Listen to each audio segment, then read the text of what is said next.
Video में हम इस बारे में बात करेंगे कि पाकिस्तानी बैलिस्टिक मिसाइलों में भारत के मिसाइल डिफेंस सिस्टम से बच निकलने के क्या-क्या तरीके मौजूद हैं। भारत के पास इसराइली साख्ता बारक 8 नामी बैलिस्टिक मिसाइल डिफेंस सिस्टम है। यह डिफेंस सिस्टम भारत की तरफ फायर किए हुए किसी भी बैलिस्टिक मिसाइल को कई हजार किलोमीटर दूर से देखकर नजर में रखता है और फिर उसके पीछे बारक 8 मिसाइल फायर करता है। पाकिस्तान की तरफ से फायर किया हुआ एटमी बैलिस्टिक मिसाइल कुछ ऊंचाई पे पहुंचने के बाद भारत के मिसाइल डिफेंस सिस्टम के रेडार की नज़रों में आ जाएगा, क्योंकि उनका फायर किया हुआ मिसाइल डिफेंस सिस्टम हमारे फायर किए हुए एटम बम को अपने हदफ पे पहुंचने से पहले ही तबाह कर देगा और यूं हमारे फायर किए हुए मिसाइल गैर मुअस्सर हो जाएंगे।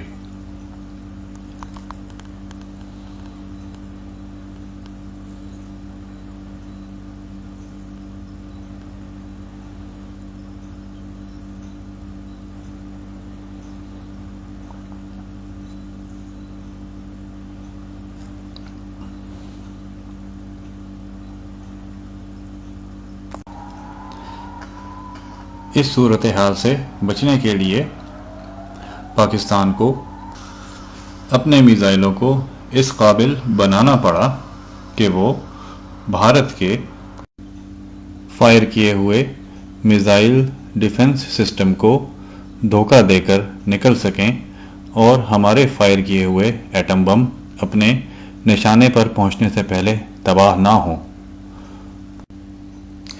मिसाइल डिफेंस सिस्टम से बचने के लिए एक ही तरह के 3 मुख्तलिफ निज़ाम इस्तेमाल होते हैं। MIRV यानी multiple independently targetable re entry vehicles, MREV multiple re entry vehicles, MARV manoeuvrable re entry vehicles. MIRV एक इंतहाई पेचीदा और महंगा निज़ाम है और ये पाकिस्तान के ज़ेर इस्तेमाल नहीं। पाकिस्तान MREV और MARV निज़ाम इस्तेमाल करता है। अब हम इन निज़ामों की तफसील में जाएंगे। बताए गए तीनों निज़ामों का ताल्लुक मिसाइल के सबसे ऊपर वाले हिस्से से है, जो कि यहाँ देखा जा सकता है।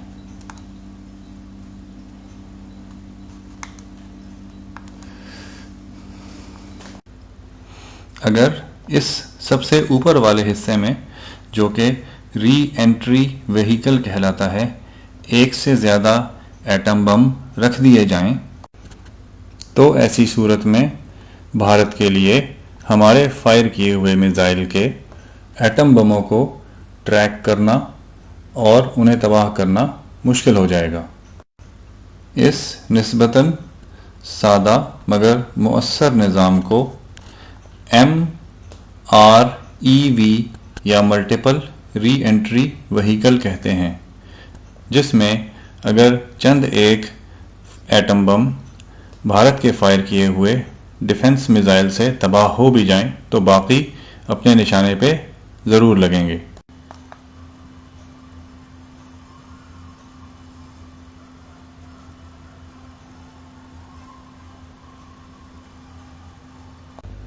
और यहाँ एक ही मिसाइल से फायर किए हुए एक से ज़्यादा एटम बम एक ही इलाके में गिरते हुए देखे जा सकते हैं। और आखिरी निज़ाम MARV यानी मैन्यूवरेबल री एंट्री व्हीकल यहाँ पे काम करता हुआ देखा जा सकता है। एटम बम में 2 छोटे रॉकेट मोटर लगे हुए हैं, जो दुश्मन की तरफ से फायर किए हुए मिसाइलों को डॉज कर रहे हैं। एटम बम को अपने रास्ते से दाएं बाएं हटाकर ये निज़ाम मिसाइल डिफेंस सिस्टम से बचाता है और यूं एटम बम अपने हदफ पे जा लगता है। ये सारे निज़ाम मिसाइल फायर किए बगैर लेबॉर्ट्रियों में टेस्ट होते रहते हैं और बार बार टेस्ट करके इनमें बेहतरी लाई जाती है। इस सारे निज़ाम के रखने का मकसद इंसानियत का कत्ल आम नहीं, बल्कि भारत के ऊपर इस बात को वाज़ेह करना है कि अगर उन्होंने हमें तबाह करने की कोशिश की तो वो भी एक बड़ी तबाही से नहीं बच सकेंगे।